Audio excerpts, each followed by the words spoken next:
कल्पना कीजिए, एक तरफ एक छोटा सा टेंट लगाना है और दूसरी तरफ एक भूकंपरोधी गगनचुंबी इमारत खड़ी करनी है। दोनों ही मामलों में लोग आपस में बात करते हैं, लेकिन उन्हें बनाने का तरीका जमीन आसमान का अंतर रखता है। आज के इस एक्सप्लेनर में एक साधारण चैट ऐप से लेकर प्लैनेटरी स्केल की इंजीनियरिंग तक के इस रोमांचक सफर को बारीकी से समझा जाएगा। चलिए सीधे मुद्दे पर आते हैं। 100 अरब, ये कोई मामूली आंकड़ा नहीं है। ये उन संदेशों की संख्या है जो हर एक दिन व्हाट्सएप पर भेजे जाते हैं। 100 अरब संदेश रोजाना। ये स्केल इतना विशाल है कि इसे समझना किसी चमत्कार से कम नहीं लगता। इतने बड़े पैमाने पर बिना रुके डेटा का आदान प्रदान आखिर होता कैसे है? सॉफ्टवेयर की जटिलता के इस पहाड़ पर कदम दर कदम चढ़ने के लिए आज की चर्चा को 5 हिस्सों में बांटा गया है। पहला, चैट ऐप का बूम। दूसरा, नो कोड शॉर्टकट। तीसरा, कोडिंग कस्टम समाधान। चौथा, स्केल के लिए डिजाइनिंग। और अंत में व्हाट्सएप का विशालकाय स्ट्रक्चर। तो शुरुआत करते हैं पहले हिस्से से, चैट ऐप का बूम, यानी दुनिया को जोड़ना। रियल टाइम कम्युनिकेशन की मांग आज किस चरम पर है, ये समझना बहुत जरूरी है। इस संख्या को देखिए, 3.09 बिलियन। 2025 में मैसेजिंग ऐप्स का अनुमानित यूजर बेस, मतलब दुनिया की लगभग आधी आबादी इन ऐप्स पर मौजूद है। लेकिन मजे की बात यह है कि अब व्यवसाय केवल थर्ड पार्टी ऐप्स पर निर्भर नहीं रहना चाहते। डेटा और यूजर अनुभव पर पूरा कंट्रोल रखने के लिए कस्टम चार्ट समाधान बनाने की होड़ मची हुई है। अब चाहे एक छोटा सा ऐप हो या कोई ग्लोबल प्लेटफॉर्म, काम करने का तरीका इन्हीं 5 बुनियादी स्टेप्स पर टिका होता है। संदेश टाइप होने से लेकर डिलीवरी तक सब कुछ पलक झपकते ही हो जाता है। और इस पूरी प्रक्रिया की धड़कन है real time web socket connection. यही वो चीज़ है जो डेटा को बिना किसी देरी के बिजली की गति से बहने देती है। आते हैं दूसरे हिस्से पर, नो कोड शॉर्टकट, जिसे एक डिजिटल टेंट लगाना कहा जा सकता है। अगर तुरंत एक ऐप चाहिए तो बिना कोडिंग के भी काम बन सकता है। इंटरनेट पर कई रैपिड वेब बिल्डर्स मौजूद हैं। वेबसाइट पर जाइए, रंग चुनिए, एक आइकन अपलोड कीजिए, यूआरएल डालिए और बस एक क्लिक में इंस्टॉल करने के लिए फाइल तैयार। यह उन लोगों के लिए बेहतरीन है जो बस तुरंत अपना मैसेंजर शुरू करना चाहते हैं। थोड़ा और एडवांस जाना हो तो सेंडबॉर्ड या bubble.io जैसे प्लेटफॉर्म्स काम आते हैं। ये टूल्स शुरुआत में डेवलपमेंट का 70 से 80% तक समय बचा लेते हैं।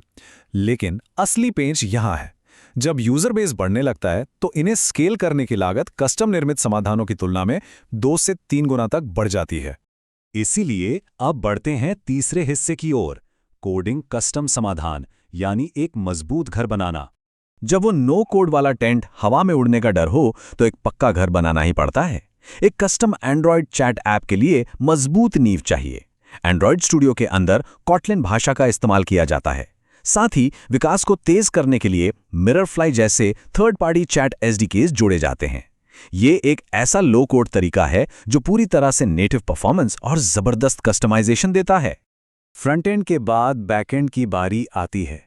पाइथन अपनी रफ्तार के कारण शुरुआती प्रोटोटाइप बनाने के लिए तो लाजवाब है, लेकिन जब ट्रैफिक बढ़ने लगे और लाखों यूजर्स एक साथ चैट करने लगें तो बेहतर कॉन्करेंसी संभालने के लिए डेवलपर्स अक्सर Node.js या Go जैसी भाषाओं की ओर मुड़ जाते हैं। और यहीं से शुरू होता है हमारा चौथा हिस्सा, स्केल के लिए डिजाइनिंग, विकास के लिए आर्किटेक्चर। एंटरप्राइज लेवल पर चीजें कैसे बदलती हैं, आइए देखते हैं। सबसे महत्वपूर्ण बात यह है कि लाखों यूजर्स के आने पर आर्किटेक्चर को कैसा होना चाहिए। यहाँ 2 विकल्प हैं।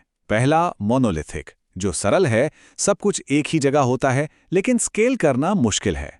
दूसरा है माइक्रो सर्विसेज, जहां यूजर्स, मीडिया और नोटिफिकेशंस के लिए अलग अलग सर्विस होती हैं। ये जटिल जरूर है, लेकिन बड़े स्तर पर ट्रैफिक संभालने के लिए यही सबसे कारगर है। आधुनिक टेक स्टैक को देखिए। फ्रंट एंड के लिए स्विफ्ट या कॉटलिन, बैक एंड के लिए Node.js या Go और इंफ्रास्ट्रक्चर के लिए AWS या Google क्लाउड। सही लेयर पर सही तकनीक का चुनाव ही ऐप का असली प्रदर्शन तय करता है। एक गलत चुनाव और पूरी की पूरी प्रणाली धीमी पड़ सकती है। और इन आर्किटेक्चरल फैसलों का सीधा असर बजट पर पड़ता है। एक बेसिक ऐप शायद $50,000 में बन जाए, लेकिन जैसे ही उसमें AI फीचर्स या एंड टू एंड एन्क्रिप्शन जैसी एडवांस चीजें जुड़ती हैं तो ये लागत आसानी से $300,000 के पार चली जाती है। जाहिर है, भारी सुरक्षा और बेहतरीन तकनीक सस्ती नहीं आती। अब हम पहुंच चुके हैं 5वें और सबसे दिलचस्प हिस्से पर, व्हाट्सएप का विशालकाय स्ट्रक्चर, हमारी भूकंप रोधी गगनचुंबी इमारत। व्हाट्सएप जो अरबों संदेश बिना रुके प्रोसेस करता है, उसका सबसे बड़ा सीक्रेट वेपन है एरलैंग। ये एक ऐसी प्रोग्रामिंग लैंग्वेज है जो अत्यधिक स्केलेबल और सेल्फ हीलिंग सिस्टम बनाती है। इसका एक्टर मॉडल व्हाट्सएप को बिना क्रैश हुए एक ही समय में करोड़ों यूजर्स संभालने की ताकत देता है। अगर सिस्टम का एक हिस्सा फेल भी हो जाए तो दूसरा उसे तुरंत ठीक कर देता है। इनका स्टैक एकदम अलग दुनिया का है। स्टैंडर्ड लिनक्स की जगह इन्होंने FreeBSD को चुना। साथ में ejabberd server, Mnesia database, BEAM virtual machine और याज वेब सर्वर, सब कुछ एरलैंग पर आधारित है। अनलिमिटेड गति और बेहतरीन प्रदर्शन के लिए इन्होंने सामान्य तकनीकों को पूरी तरह से दरकिनार कर दिया। और ये चीज सच में हैरान करने वाली है। व्हाट्सएप हमारे मैसेज अपने सर्वर पर स्टोर करके रखता ही नहीं है। जैसे ही संदेश प्राप्तकर्ता के फोन पर पहुंचता है, वो सर्वर से हमेशा के लिए डिलीट हो जाता है और सीधे फोन के लोकल SQLite डेटाबेस में सेव हो जाता है। इससे सर्वर स्टोरेज का भारी खर्च भी बचता है और प्राइवेसी भी मजबूत होती है।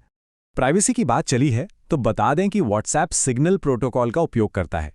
यह एक सच्चा एंड-टू-एंड एन्क्रिप्शन है। इसका सीधा सा मतलब है कि संदेश भेजने वाले और प्राप्त करने वाले के अलावा कोई तीसरा, यहां तक कि खुद व्हाट्सएप भी उन संदेशों को नहीं पढ़ सकता।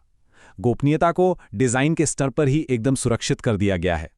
जरा इस विरोधाभास पर गौर कीजिए। एक तरफ नो कोड टूल पर सिर्फ 3 क्लिक में एक ऐप बन जाता है, और दूसरी तरफ 2014 में जब व्हाट्सएप के महज आधे अरब यूजर्स थे, तब उनके सिस्टम को चलाने के लिए 11,000 प्रोसेसर कोर की जरूरत पड़ी थी। दिमाग चकरा जाता है ये सोचकर कि एक ग्लोबल ऐप के पीछे कितनी भयानक इंजीनियरिंग काम कर रही है। आज एक छोटे से डिजिटल टेंट से लेकर एक गगनचुंबी इमारत तक के सफर को गहराई से समझा गया। लेकिन जैसे जैसे दुनिया भर में संचार का जाल और फैल रहा है, एक बहुत बड़ा सवाल खड़ा होता है। आने वाले कल के इंजीनियर पलक झपकते ही संदेश पहुंचाने की मांग, पूर्ण गोपनीयता की जरूरत और इतने विशाल इंफ्रास्ट्रक्चर की भारी लागत के बीच सही संतुलन कैसे बना पाएंगे? इसी विचारोत्तेजक प्रश्न के साथ आज का ये एक्सप्लेनर समाप्त होता है।